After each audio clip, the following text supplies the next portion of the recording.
Welcome to Bitcoin Arcade. My name is Devin. Hey, I'm Johnny. It's 12/25/2018. We're going to talk about the gas bill in Venezuela, a guy who thinks he's a panther, and a coin so hard to track it could be featured in a National Geographic video.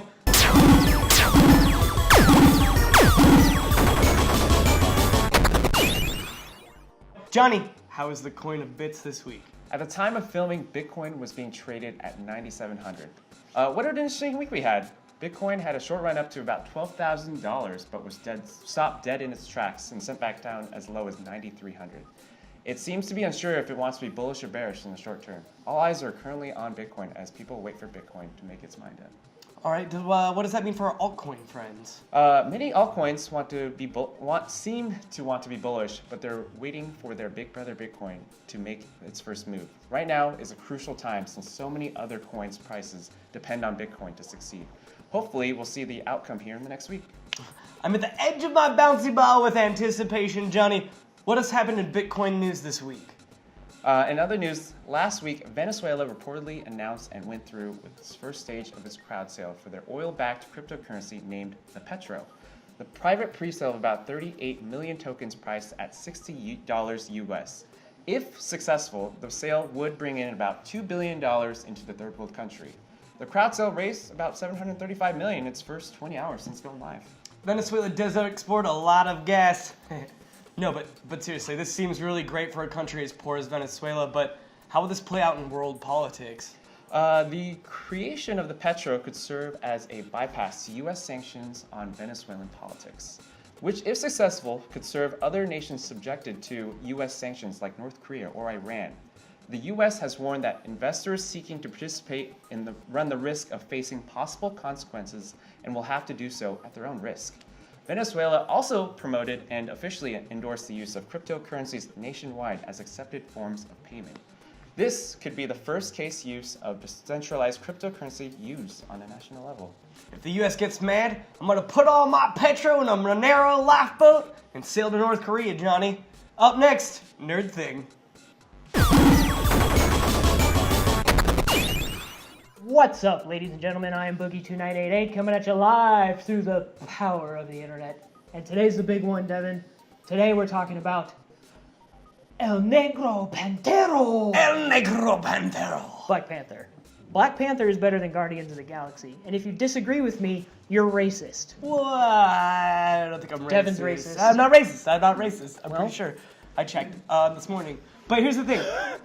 It's just that I can believe that Wakanda is this super advanced civilization in Africa that nobody knows about that mines this purple drink that's super awesome for technology. But I just can't believe that Martin Freeman's American. There's no way. Martin Freeman is British. an American. Yes. Hashtag colonizer. He's the colonizingest of all colonizers. What the hell? Yeah, and listen, Arthur Dent, I need you to go back to Hobbiton and find your towel and just fix things between us. Oh, snap. He told you, man.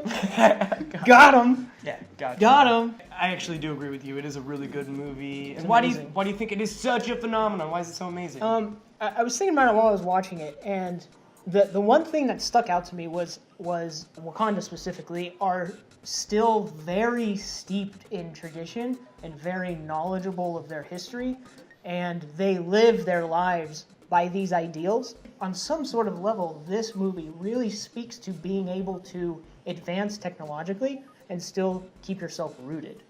Yes. One thing I didn't like is there's no blood. Yeah, well, I Right? just thought that it was because it's like really hot in Wakanda. Yeah, well, duh. So right? the blood's just vaporizing. Like, blah! Nothing happened. Like, man, it's hot. Killmonger, awesome. Michael B. Jordan is so good he's really in this good. movie. I think he's the best villain in a Marvel film yet. Mainly because every Marvel movie follows the same formula, right? Mm-hmm. The universe or the world is in jeopardy. They have to go save it. They save it. Nothing happens, right? Ugh. Michael B. Jordan just wants to be king of the tribe that he's arguably rightfully an heir to. Has a shot at. And it's super simple, and you kind of feel for him. Yeah, exactly. There's something simple and endearing about his character that makes him evil, right? Yeah. You say Well, you believe it. It's very believable. Like, It you is. understand why he goes the way that he does. Yeah, it There's is. some very powerful characters in the movie, and I think that's probably why it's doing so Yeah, well. The character development is impressive, and it's just coming from a lot of good angles at every turn. It was a Yeah. great movie, and I definitely think you guys should go check it out. It's good. It's really good, man. How many yoo-hoos are you gonna give it, Jordan? I'm giving it our first ever 10 out of 10 yoo-hoos.